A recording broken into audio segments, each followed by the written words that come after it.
Like, yes, I know. Like, I don't want to take all the credit away from chemo because, yeah, I do believe there's a time and place for chemo and immunotherapy, any type of conventional medicine. I believe there's a time and place for it, but I refuse to believe that my life from now on is just living on chemo. Yeah. Like, I'm not about that. Yeah. So talk us through that part of the process, because this is a spot where I know I got there, absolutely. And I know Austin's been there before.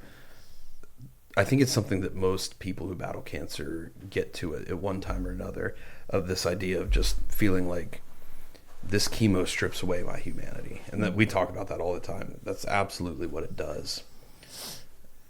And we all get to a spot where we feel like, I would rather have my humanity than just to physically stay alive, but feel like I'm not living. Yeah. What was that process like for you of getting to that point and then ultimately being able to trust yourself to make that decision? So like I said earlier, I'm a Christian, and I fully 100% trust in God and listen to God. And going through this has put me a lot closer to Him and made me more, like, my ears open, if I can. I'm trying to think of the right words to say, but like listening to God. Like, God, my life is in your hands. I will listen to whatever you say, whether it's what to eat, what not to eat, what treatment to take, down to the little things, up to the big things. I fully rely on God to talk to me and guide me. And when I got diagnosed with stage 4, and she told me I'd be on chemo the rest of my life, and she said, you have 1.5 years to 2 years to live. And I said, no, I'm going to live past that. I was 26 whenever I got diagnosed again. But I heard God tell me, and God doesn't speak to me like in an audible voice. It's just kind of like a thing in your head. Like, if I can explain it that way, like almost like a thought that pops up that I know it's not my thought. And so He told me, give me 1 year. And so when He first told me that, I thought, give me 1 year and you're going to be healed. And my healing came a lot faster. It came, I think it was like 3 months or so.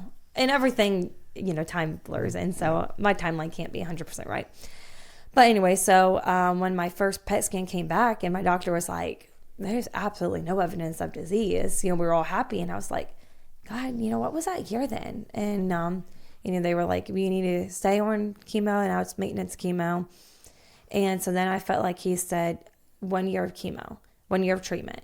And so I kept getting scans. They kept coming back clear. And earlier how I talked about that 4th scan. So my 4th scan was around my 1 year mark. Mm-hmm. And I was like, oh yeah, this 4th scan's coming back clear. I'm getting off. This is what God told me. Mm-hmm. And when it came back, in my shoulder, and she's like, no, you still got to be on it. It's another one of, God, what? God, you told me 1 year. What am I supposed to do now? But there is a verse in the Bible and a story that has been my lifeline of going through all of this.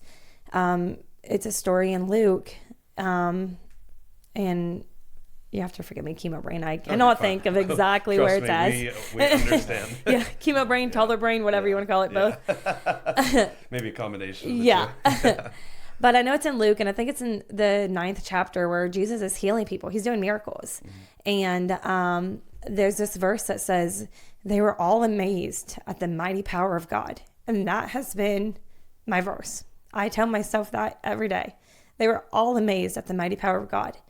And so through both of my diagnosis, both times, I was still on chemo and everything. And so it's almost like chemo got the glory. I always gave God the glory, but it was almost like people were like, yeah, it's chemo. It's not God, it's chemo. But this third diagnosis, my mindset of, no, I'm done with chemo. God told me 1 year. I feel like is when God's going to bring this verse to life because I pray this verse over. I want people that see me, people that meet me, my doctors. I want everyone to be amazed at the miracle that you did, God. And so I feel like this third time of getting cancer is God's time to shine and say, no, it's me.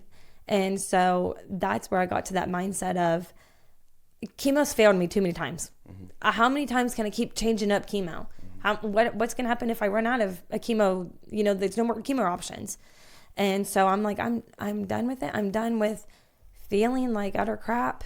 And I'm done with being tired and not being able to, I don't want to say not being able to raise my son, but like, I depend so much on my mom because, you know, my husband has to work because I don't work now. So my husband has to put in the hours that he does so we can keep living. And thankfully my dad let my mom quit her job. And so they've taken, you know, a financial hit, but they don't say one thing about it. But, I'm so grateful for my parents, but I'm so tired of my son. I don't want to say depending on my mom, but, you know, like my mom's his second mom. That shouldn't be. That should not be a thing. I'm so grateful for it, but I'm tired of that. I'm tired of just relying on other people to help me with my son. And I know it takes a village, even not having cancer. So there's nothing bad about that. But like, this is my son, you know? And so I'm like, I'm tired of living like this. I'm tired of not having hair. I'm tired of having to put a wig on when I go out places and dealing with all the things of a wig, which I love my wig. I love my wig so much, but it's so annoying to deal with them. I'm just tired of all of the side effects of it. And so I'm like, there's got to be other things than just this conventional treatment.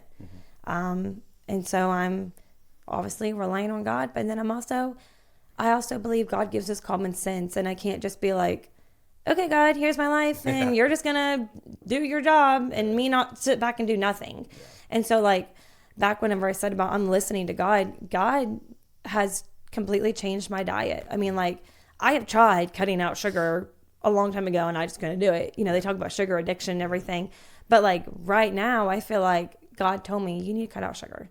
And then because I'm having sugar issues, I feel like Keytruda has caused me to have sugar issues. I could not get my sugar under control. Like it was insane.